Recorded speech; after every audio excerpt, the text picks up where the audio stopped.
All right, folks, today we're gonna install Mega Live 2 first thing, boat rigging today. Here it is in the box.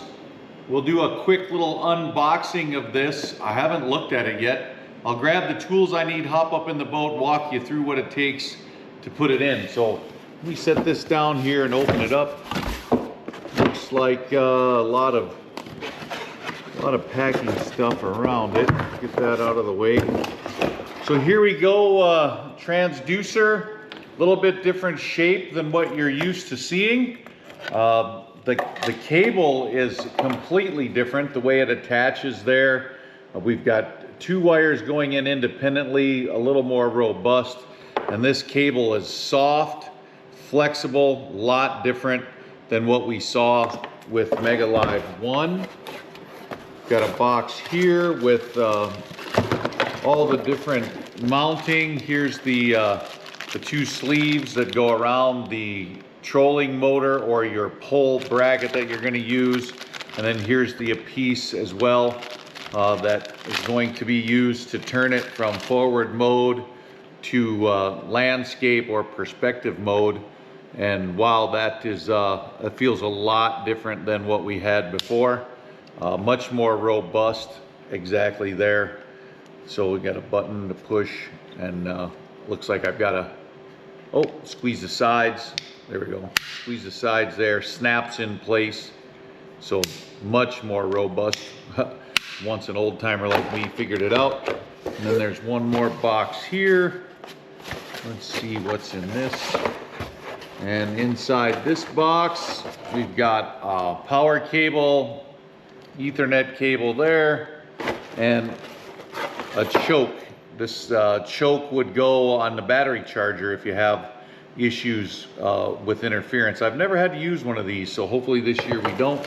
Looks like there's some hardware and an Allen wrench in a bag, as well as all the other little odds and ends you might need. So there we go. I'm gonna hop up in the boat now. I'll spin the camera around. We'll see if we can't show you exactly the steps we take to get this mounted on the boat.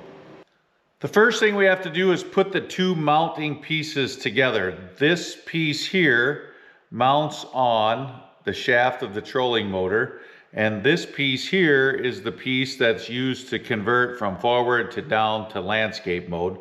The parts do have notches, so they line up really well and really easy. So we'll get that put together. You use a lock washer in the bottom before we put the little bolt in, and according to the instructions, you tighten that down until the lock washer is completely compressed. Be careful not to over tighten. So we want it till the lock washer's compressed, but not too tight, right about there. And then everything should still turn without too much effort. You'll hear it click. There we go. Let's get her put on the trolling motor.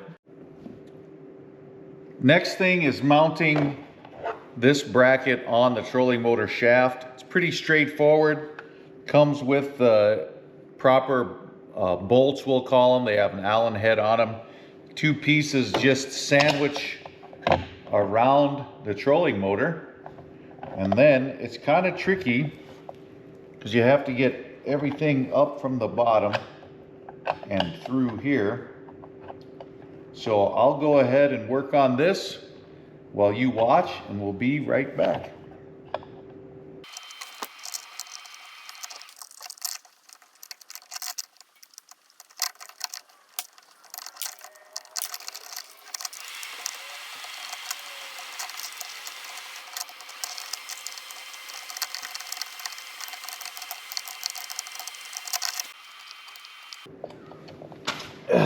All right, well, we got that mounted on there now on the shaft. Next thing is to position the transducer on the bracket in the proper orientation.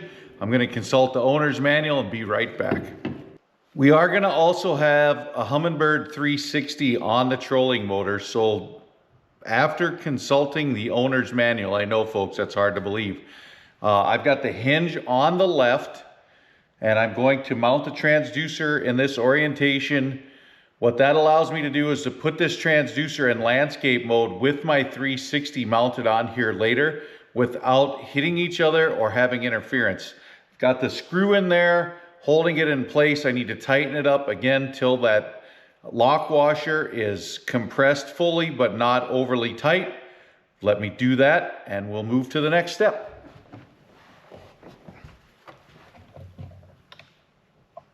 Well, I'm not going to bore you with a couple of the trials and errors that I went through, but I did have to reposition and switch some things around till I was happy with how I've got this mounted. And I'm pretty certain that my 360 is going to be above this, so I'm not going to have interference issues. If I do, I may have to readjust again, but we've got everything positioned now so we can find all the buttons and flip her up and twist it for landscape mode, fold it down by pushing the buttons there, a few clicks, now we're in forward mode, and then we turn it all the way around and we're in down mode.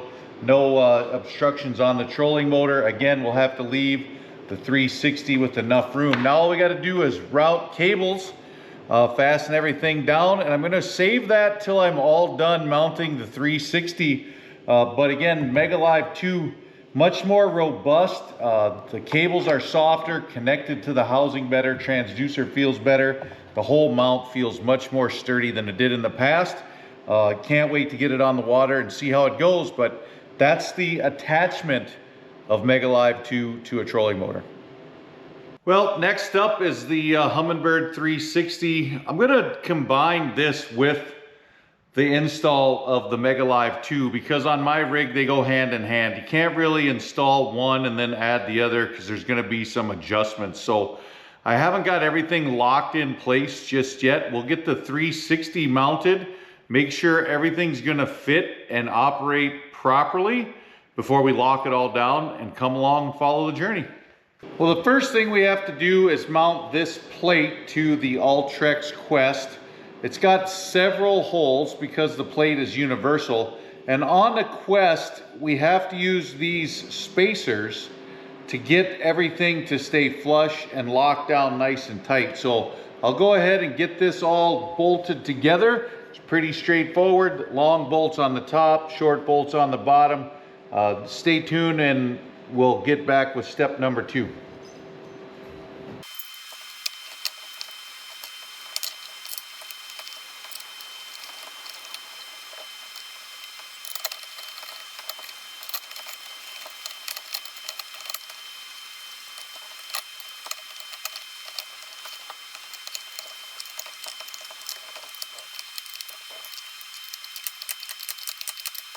The next piece is this arm. What I found is it's easiest to start by putting the 3 bolts in.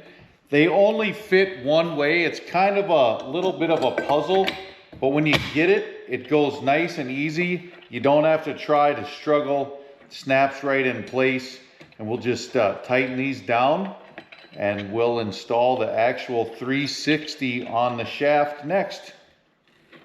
Now we're ready to actually install the 360. The shaft slides right through the hole here. This is pretty straightforward. We're just going to get it in place for now, and then we'll get her close to the way it goes for final installation, but a lot of that has to be adjusted on the water. So this just slides right through. We'll get her in there, get her all set up. Should be pretty good. Leave about 1 inch of the shaft above the bracket. It makes it the strongest that way, so we don't have to worry about flexing or breaking. I'll get these Allen screws in here and we'll get everything tightened up and we'll be on to the next step.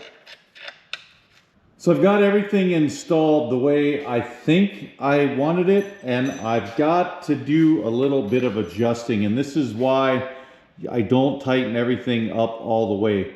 In forward mode, everything looks like it would probably work all right, but when I switch my transducer to landscape mode, you can see now that it hits, and if I raise the 360 up to have clearance, Now I am going to be much further out of the water, or not in the water as far, I should say. I've got about 3 inches of that shaft out, and I want that to be down to only about 1 inch so I can keep the 360 in the water when it gets a little choppy. So what I have to do is undo this bracket right here, slide it up a little bit, so when I use landscape mode, the transducer is actually down here instead of up here, and then I can slide the 360 down. So it's just loosening a few bolts. I'll come back and show you what it looks like when we're all done. All right, now I've got to make a decision here. I've moved some things around, made some adjustments. I'm still not liking 100% what I'm seeing here, so let me show you real quick. I switched everything around, so now I've got things looking nice in landscape mode. I can slide my 360 way down where I'd like to have it. That gives me about 1 inch of shaft above the bracket.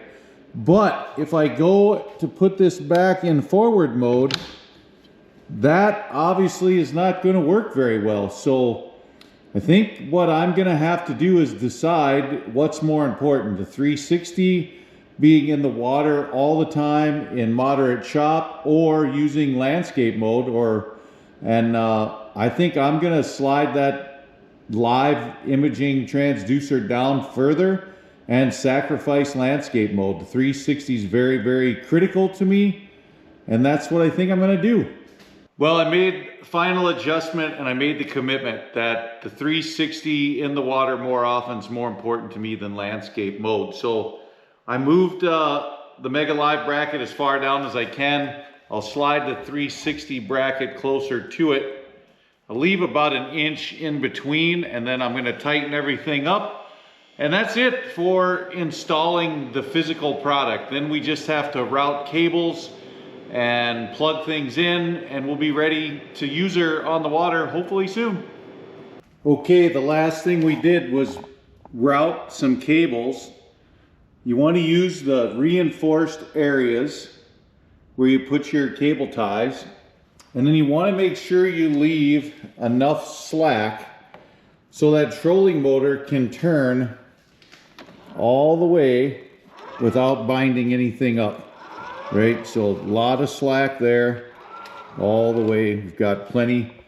The other thing that's really nice is there's a nice clip right here that held the power cable and the transducer cable, so that worked out really, really well for me too. Now, I'm glad that I merged these 2 videos together. I was going to do 2 separate ones, a Mega Live and a Mega 360, but you can see that it doesn't always go smoothly. You just got to stay calm. Don't get too upset when you have to take some things apart and put them back together. But we've got her installed now. The only thing left we have to do, and I might be able to do it here shortly now that I have the motor down, is align the 360 transducer so it's pointed the direction of travel. That takes about 2 seconds, no big deal there. And we'll get power to it and plug it all in when we get the 1 boat network complete.